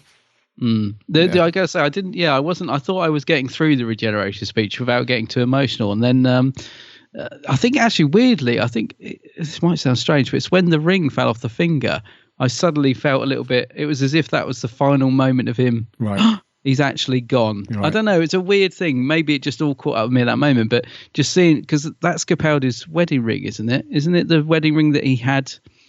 It's his real wedding ring, but they made a sort of thing to go around it to turn it into another ring or something. So because he never takes his wedding ring off ever, apparently. So I think they built sort of like a secondary ring to go over it to make it look more spacey or well, I don't know. But yeah, that's kind of got me because that was a sort of finalization of he's gone, I think. So that got me a little bit. There was something Bill said. I think that was the first time I actually got a little choked. Something Bill said, and I forget now. It might have been something like everybody cares about somebody or something. I don't know. There was a little thing she said. I thought, oh God, that's hit home a little. But yeah, I don't know. It wasn't as emotional. I thought I'd be an emotional wreck. I did. And I wasn't. I found I was moved by it, definitely, but I wasn't the sort of big ball of tears I was expecting to be, if you know what I mean. It wasn't an end of time part 2 moment, put it that way.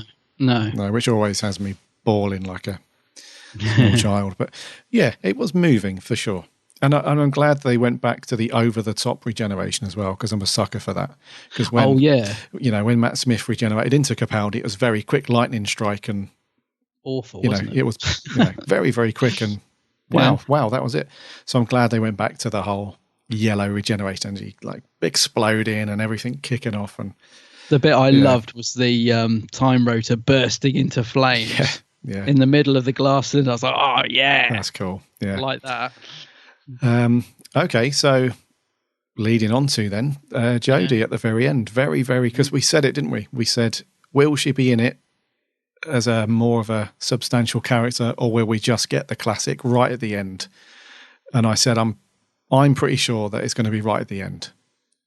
Yeah, and I must admit, I was nearly thrown, because when they put the start of the regeneration in the trailer, which I know really burnt your bacon, I was convinced then that wasn't the real regeneration. I was like, no, that'll be him letting off a bit and then bringing it back in. That won't be it. So when it actually was, I was a bit surprised. I'll be honest with you. I thought, blimey, they actually did put it in the trailer, the idiots. What a ridiculous thing to do. I thought, that did throw me. I really didn't think that was going to be the regeneration. But that aside, I thought it was a great end to the episode. It really did. I did go back and watch it like 2 or 3 times straight away, that last few minutes, because it was like, wow, it's like you said, after a whole hour of nothing really happening, suddenly the last 5 minutes, everything kicked in and we've got a new doctor. And I thought it was a brilliant regeneration. It did remind me a little bit of Tennant to Smith with everything exploding and the doctor falling out the TARDIS. That's a shame, actually, because I suppose it's difficult. I'm getting a little bit bored of the Doctor regenerating in the TARDIS and it blowing up, if you know what I mean. So it did feel it felt a little bit stale in that sense, but I thought it was done brilliantly, and I just everything about the way it looked. And also I love the fact that she's clinging on for dear life. I thought, well, clearly she's not going to fall out the TARDIS, and then she did, and I was like, okay. And then you just see it burning inside. I thought that was fantastic. I really don't know how they're going to pick up for that next, in the next series. I can't wait to find out, actually. But yeah, what do you think to Jodie's first words then? Brilliant. Yeah, she has got a sort of northern accent, hasn't she? She has it. Yeah, I'm not going mad. She has got the. No, she has. Yeah. Brilliant. I just felt sorry for her when she went face flat on her face, and like in 2 seconds, I was like, oh, that looked like it really hurt. It did look like she went full pelt. Yeah. But I'm excited though. It sounds like a very fickle thing to say, because Capaldi's only just gone. But when you see Jodie, like her face, like her expression, and she's got that glint in her eye, she's got a little grin, even though it's all kicking off. She's got that grin, but then she tumbles out. I don't know. I'm excited about what's going to happen. I'll tell you what I love, and I can genuinely say this. I'm not absolutely 100% telling the truth now. To my surprise, she instantly felt like the Doctor. And the reason I'm saying I'm not lying or anything is because we only got to see her so briefly. That probably sounds ridiculous. but what I was trying to say is sometimes you they appear on screen so short and you don't get any sort of feeling, or you sort of think, okay, well, we'll see where they go. They might be good. They might be. I don't know. Something about her just immediately I thought, I like her. And I really hope that I'm right in that gut feeling. And that's all it can be from that short scene. It can only be a gut feeling. But I love the fact that I did genuinely get that from her tiny little appearance on screen. I just thought, I don't know, just her being brilliant. And she looked like she was sort of ready to go, and then everything blew up. And I don't know, I just got a very good feeling about her straight away, which I liked. So hopefully she's going to be amazing. Hopefully.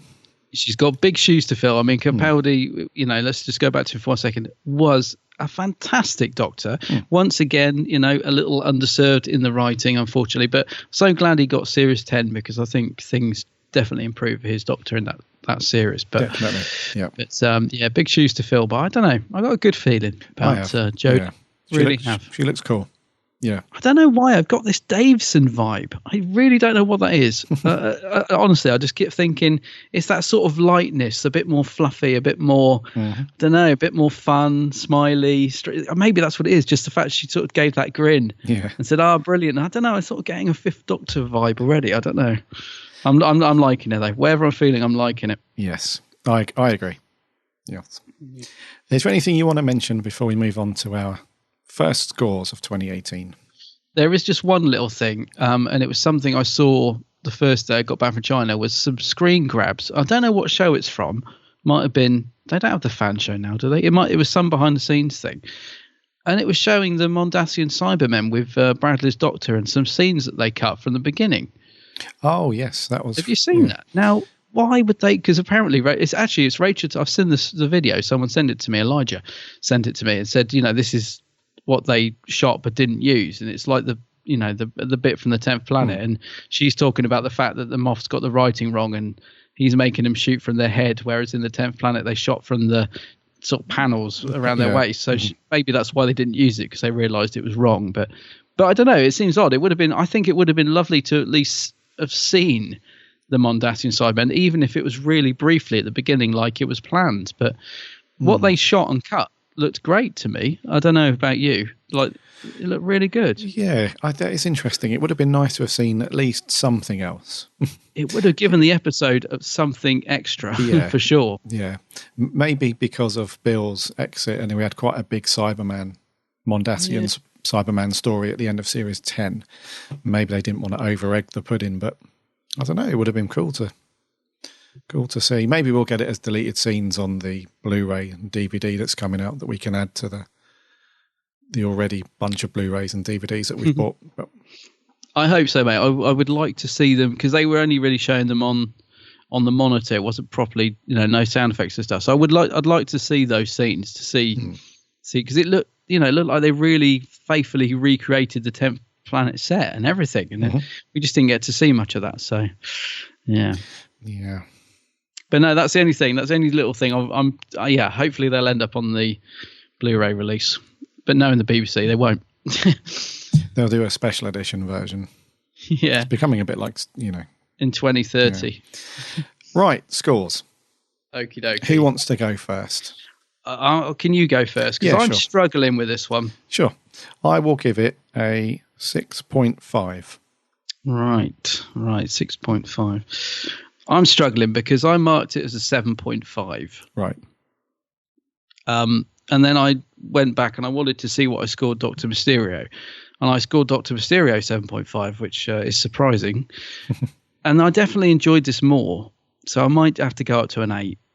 So I'm going to go for an 8. And I'm going to say I'm going up for an 8 because of the regeneration at the end and the armistice stuff and some of the other bits. But I don't know. I've struggled with it. It's so weird. It's a bit like the new Star Wars.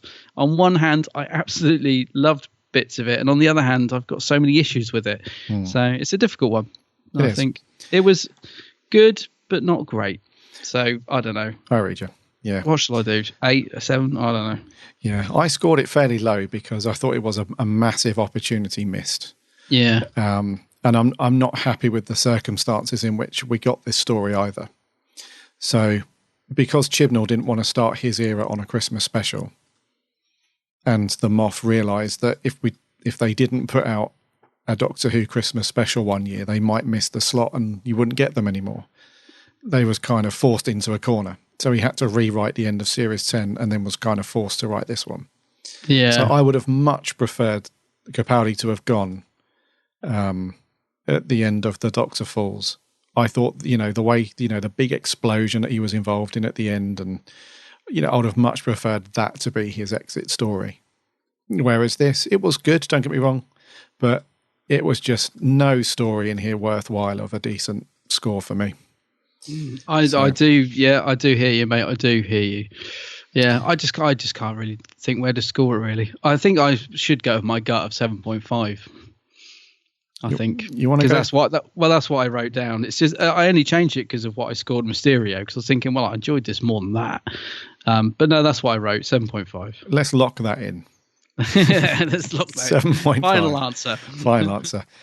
Rightio, what did our gorgeous listeners think? Let's jump over to Twitter first. So Sarah Louise Baggett said it was absolutely brilliant. The story was well written. Capaldi, Bradley and Gatiss delivered great performances, and the portrayal of the Xmas Day truce was perfect. A beautiful nod to such an important historic event. What a way for 12 to finish. Blazing Callum 29 says, interesting story with great acting. Lovely to see old music and the first Doctor footage returning. However, I hate that they made lots of sexist remarks just to spite people who aren't in favour of the whole female Doctor thing. 7 out of 10. I'm not sure that was a motivation, but see your point there, Callum. The Gallifreyan Whovian said, it was fun watch, but it felt somewhat lacking. You can tell that Peter was meant to regenerate in the Doctor Falls. It's nice to see a few small cameos from 12's era. Bradders was brill, but the chauvinist attitude wasn't needed. He gave it a 7.9. Okay. Yes. He also said, when I met Capaldi in 2016, I pleaded to him to promise to stay on after Series 10, and he looked at me and said, we'll see, smiled and winked. He kept his promise to me and persuaded 12 to hold out for one last adventure, so he says, thank you, Peter. Nice. Mr. Dalek Emperor says, like with some of Moffat's stories, if you delve into the plot too much, it unravels a bit, like where's Puddle Bill and is Nardole dead, and how is he now a glass person? But overall, this episode had good moments and gives us 2 regenerations.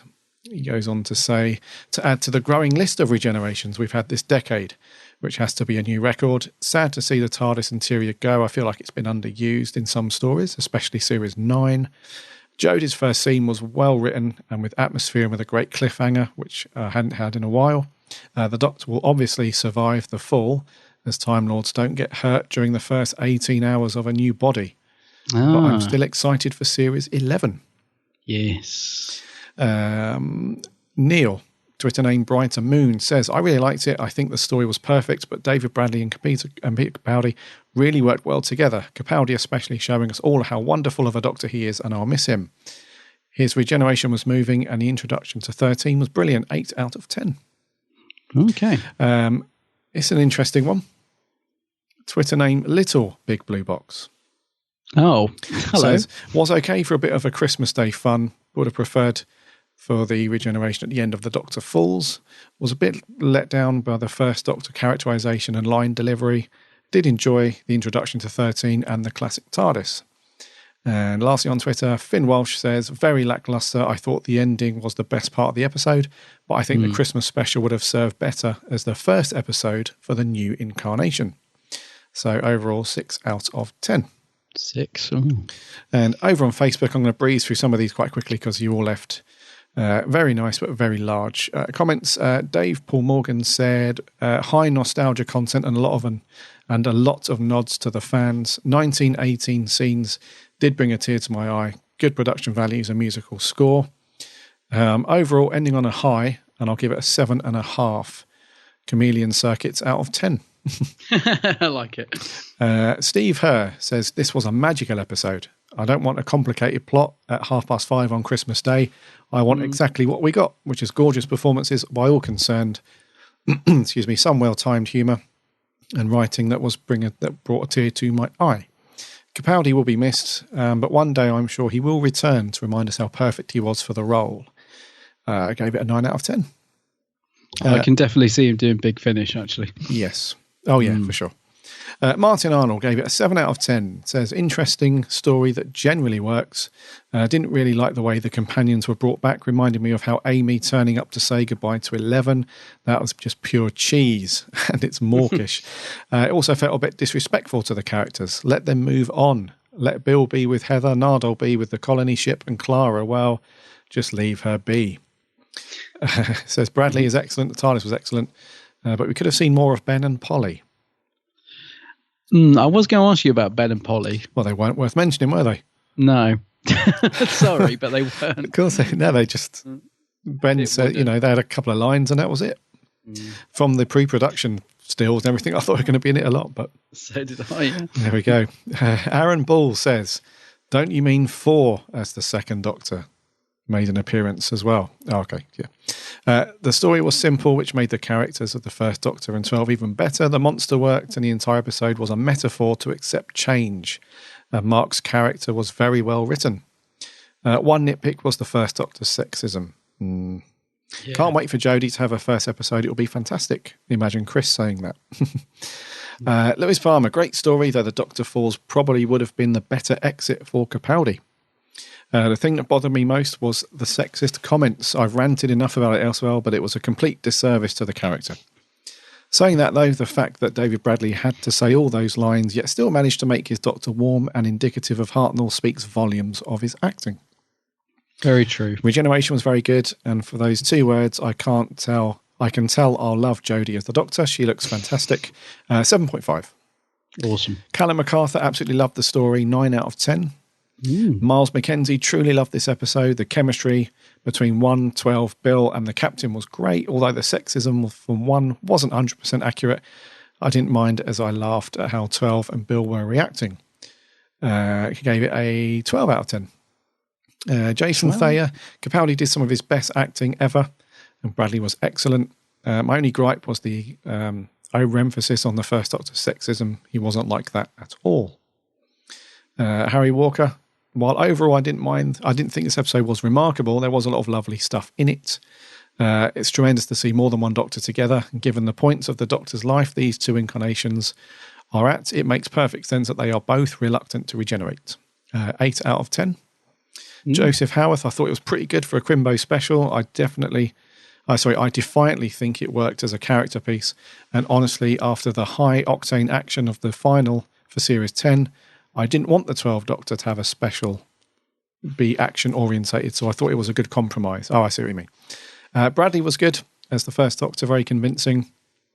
Only niggle was the unsavoury comments. That's a common theme, mate, with a lot of people. Yeah. He gave an 8 out of 10. Sammy Satine, she says, wow, what an episode and what a journey it's been. The end of so many eras. I told you at the end of my review of The Doctor Falls that I was going to be a mess, and I still am. Thank you to everyone who has worked on Doctor Who, particularly the last 7 years. I'm going to miss you all. Peter, you are the Doctor. You've been absolutely fabulous, and it's been cosmic. One criticism I do have in this is, why is the First Doctor a bit sexist? Never thought the character was, but Bradley was phenomenal. A wonderful acting tribute to the First Doctor. Yes. Jake Birtwhistle says, sorry, I'm not sending an audio. That's fine. I'm not sending an audio clip, but my voice sounds like a Mondasian Cyberman has been punched in the throat. Oh, dear. Oh, dear. Get well soon, Jake. He says, it was an all right episode. I was expecting it to be an utter shambles, but it was a great end to the Moff era. Goes on to give it a 9.9. 2018 is going to be brilliant. Jeff Waddle says, not much of a story. Bradley did the best with what he was given, but it was so far wide off the mark of Hartnell's performance, they might as well not have bothered. The First Doctor was a sexist idiot. We find out the TARDIS was always working fine. It was just the First Doctor couldn't fly it. Yet when they leave the warfield, he flies it right back to the South Pole to the exact second he left. Yeah. Rusty, a poor character from a poorly regarded episode. Capaldi and Mackie were excellent, but Susan would have made much more sense. And she was essential to both of them. True. You knew Clara would turn up, thankfully briefly, but he can remember her now, ? I didn't even like the speech to himself. Should really have gone at the end of the last season. Being killed in the explosion that destroyed the Cybermen would have made more sense. He says, a poor end to an underwhelming era. And yet I've loved Capaldi and Smith before him. 4 out of 10. Oh, dear. Last few now. Dean Jones, solid story for Peter Capaldi and Stephen Moffat to go out on. Capaldi gave a great final turn as the Doctor. David Bradley was brilliant as the First Doctor, with the exception of the sexist dialogue. Love the regeneration speech, and Jodie's reveal is one of the very best. I have mixed feelings about the Moff era, but it's arguably brought me closer to other fans and in turn new friends. So I'm thankful for him, and Capaldi has been a great ambassador to the programme. 8 out of 10. Luke Allen, I really enjoyed it. I felt like it would have worked as the 50th anniversary special. A lot of fan service, but it doesn't really rely on it to keep the plot moving. Fun Christmas special. One of the best. Zach Jenkin, great episode apart from the Moff using the First Doctor as something for cheap laughs. Gallifrey Forever 97 says Capaldi and Moff delivered a heartfelt ending to both eras. Bradley knocked it out the park with his portrayal. However, the sexist jokes were hit over the audience's head a tad too much. Yeah. Mackie was fantastic playing Bill. The introduction to Jodie was perfect. It truly exceeded my expectations. Overall, Moff delivered a simple and non-bombastic story for his era and a fitting end to the 12th Doctor. Stan Gallagher liked it. We'll miss Peter. He's one of the best Doctors. Jodie was cool at the end. Charlie Turner says, can't decide on a rating, but it was very good. And lastly, Danny Brown says, the ultimate fan service episode, 8 out of 10. No. So a bit of a mixed bag there. One, like you said, one common thing, though, was the writing of the sexist First Doctor, which he just wasn't. It makes you wonder how much of the First Doctor's era the Moff's watched. Like, if any, has he watched any First Doctor? Because I don't know. I've got to stop because it niggles me. It annoys me. I think you nailed it earlier, mate. When you said that the Doctor was on during the 60s, he wasn't born during the 60s. Yeah. I think that kind of nails it. You know, it's because they kind of alluded to that stuff in the Adventure in Space and Time, in the behind the scenes stuff with when they were making it, and what was her name? The producer who got it rolling. Verity Lambert, yeah. She had that struggle with the whole, BBC being a men's club and struggling as a woman and stuff like that. But that was behind the scenes. The character of the Doctor for Hartnell was never written in that way, and was never, never showed any inkling of that stuff. So it's a bit bizarre why the Moff kind of kept at it, Well, I think, and also maybe the odd bit would have been funny, but it's because like it was pretty much every other line, wasn't it? It was just a bit like, oh dear, digging a hole. But anyway, there we go. Bit of a mixed bag, but overall, not too bad scores. No, it could have been worse. Yes. Right. So next week, we're going to leave the sadness of Capaldi's exit behind. We're going to kick off with our usual reviews. We're going to go back to Classic Who to kick it off. What are we doing next week? So, we're going from one multi-Doctor story to another. I'm really looking forward to this, actually. So next week, we're going to be reviewing the 3 Doctors. Oh. Bit of Pertwee. Bit of Pertwee action. Doctors. Yeah. So, wow, I haven't seen this one in a while, I haven't watched it for blimmin' ages. And it's one that I've had on the radar of wanting to do for quite a while. So, I'm really looking forward to reviewing this next week. Yes, it's going to be good. So get your DVDs out and give that a watch. We'll be asking for your thoughts and stuff on that. Just a very quick note on audio clips at the moment. Normally, when you guys send in your audio clips, which is absolutely brilliant and awesome, it does take me a little while to sort of edit them and stuff like that and sort them out and EQ and all that stuff. But because I've got a really, really busy couple of months or a few months with day job stuff and some other bits going on, I just haven't got the time, unfortunately, at the minute to get them sorted out and into the show. So we've put them on hold for a bit. They will be back. They're just on hold just for a few months. So it's just going to be your thoughts on whatever social media you want to comment on, or if you want to email us, it's all good. But fear not. The audio reviews will be back. It's just a little hiatus at the moment. So, yes, I'm looking forward to this, mate. I haven't seen Pertwee either for a little while. When's the last time we did a Pertwee story? Oh, ages ago. But I was surprised when you were asked in your Q&A on the thing, you listed him as one of your favourite Doctors. And I was like, okay. I mean, he is good, but I didn't realise he was one of your faves. Yes. He is one of... Well, like I think I mentioned this on that show. If you ask me again this week, it would change. Or next month, that's true. It would change. So yeah, that's not set in stone. But no, I love Pertwee. I think he's absolutely brilliant. So and I can't remember the last time we did one of his. At the Time Warrior back in October. Oh golly, yeah. So there we go. I think we're going to do there for 170. Okie dokie.